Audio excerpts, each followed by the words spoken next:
500 ವರ್ಷಗಳ ಗುಲಾಮಗಿರಿಯಿಂದ ಪ್ರಭು ಶ್ರೀರಾಮಚಂದ್ರನ ಮಂದಿರವನ್ನು ಮುಕ್ತ ಮಾಡಿ ಯಾರೋ ಒಬ್ಬ ವಿದೇಶಿ ಬಾಬರ್ ನಮ್ಮ ದೇಶಕ್ಕೆ ಬಂದು ಬಾಬರ್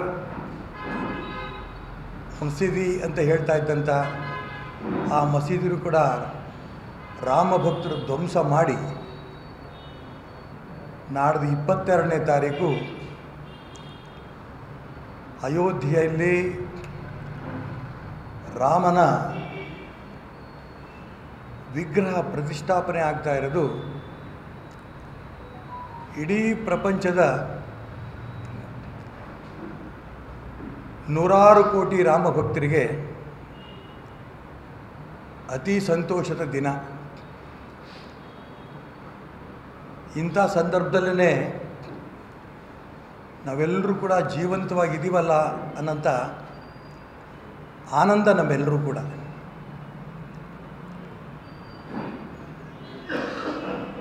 ಪ್ರಭು ಶ್ರೀರಾಮಚಂದ್ರನ ಗುಣಗಾನ ಮಾಡೋಂಥ ಅವಶ್ಯಕತೆ ನನಗಿಲ್ಲ.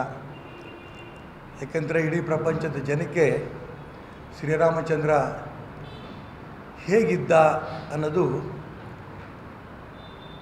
ರಾಮಾಯಣದಲ್ಲಿ ನಾವೆಲ್ಲ ಕಾಣ್ತೇವೆ.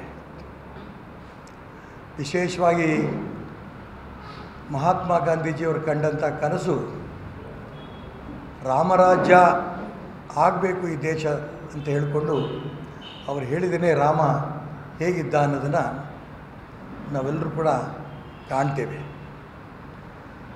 ತಂದೆಯ ಮಾತಿಗೆ ಬೆಲೆ ಕೊಟ್ಟು ರಾಜ್ಯಭಾರವೇ ಬಿಟ್ಟು ತಂದೆಯ ಅಪೇಕ್ಷೆಗೆ ತಕ್ಕಂತೆ ವನವಾಸ ಅನುಭವಿಸಿ ಏಕಪತ್ನಿ ವ್ರತ ಅನ್ನೋಂಥ ಒಂದು ವಿಶೇಷವಾದ ಗುಣ ಪ್ರಭು ಶ್ರೀರಾಮಚಂದ್ರಲ್ಲಿದ್ದಿದ್ದು, ಈ ರೀತಿ 100 ಹೇಳ್ತಾ ಹೋಗ್ಬೋದು ನಾವು.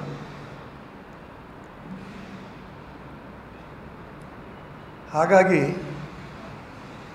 ಮರ್ಯಾದಾ ಪುರುಷೋತ್ತಮ ಪ್ರಭು ಶ್ರೀರಾಮಚಂದ್ರನ ಮಂದಿರ ಆಗ್ತಾ ಇರೋಂಥ ಈ ಸಂದರ್ಭದಲ್ಲಿ 22ನೇ ತಾರೀಕು ನಾನು ಪ್ರಾರ್ಥನೆ ಮಾಡ್ತೇನೆ ಕರ್ನಾಟಕ ರಾಜ್ಯ ಸರ್ಕಾರಕ್ಕೆ, ದಯವಿಟ್ಟು ಕರ್ನಾಟಕ ರಾಜ್ಯವನ್ನು ಕೂಡ ಅವತ್ತು ರಜಾ ಘೋಷಣೆ ಮಾಡಿ ರಾಜ್ಯದ ಎಲ್ಲ ರಾಮಭಕ್ತರು ಕೂಡ ಅಯೋಧ್ಯೆಯಲ್ಲಿ ನಡೀತಾ ಇರೋಂಥ ಅಂಶ ನಾವು ಅಲ್ಲಿ ಹೋಗಿ ನೋಡೋಕ್ಕೆ ನಮಗೆ ಆಗದಿದ್ದರೂ ಕೂಡ ನಮಗೆ ಗೊತ್ತಿಲ್ಲದಂಗೆ ಎಲ್ಲ ಟಿ ವಿಗಳು ಕೂಡ ಇವತ್ತು ಪ್ರಚಾರ ಮಾಡ್ತಾಯಿದ್ದಾರೆ. ಏನೇನು ನಡೀತಾ ಇದೆ ನಿಮಿಷಕ್ಕೂ ಕೂಡ ಅಯೋಧ್ಯೆಯಲ್ಲಿ ಏನು ನಡೀತಾ ಇದೆ ಅನ್ನೋದನ್ನು ನಿಜಕ್ಕೂ ಕೂಡ ಎಲ್ಲ ಟಿ ವಿನಲ್ಲೂ ಕೂಡ ಪ್ರಸಾರ ಆಗ್ತಾ ಇರೋದಕ್ಕೆ ನಾನು ಅವರೆಲ್ಲರೂ ಕೂಡ ಅಭಿನಂದನೆ ಸಲ್ಲಿಸೋಕ್ಕೆ ಇಷ್ಟಪಡ್ತಾರೆ. ಮತ್ತು ವಿಶೇಷವಾಗಿ 22ನೇ ತಾರೀಕು ರಾಮ ಮಂದಿರದ ಆ ಒಂದು ಜಾಗದಲ್ಲಿ ರಾಮನ ಪ್ರತಿಷ್ಠಾಪನೆ ಆಗ್ತಾ ಇರೋಂಥ ಸಂದರ್ಭ ಇಡೀ ವಿಶ್ವವೇ ನೋಡ್ತಾ ಇರೋಂಥ ಸಂದರ್ಭದಲ್ಲಿ ಕರ್ನಾಟಕ ರಾಜ್ಯದ ಜನನೂ ಕೂಡ ಅದನ್ನು ಕನಿಷ್ಠ ಟಿ ವಿ ಮುಖಾಂತರ ನೋಡೋದಕ್ಕೆ ಅವಕಾಶಗಳಾಗಬೇಕು.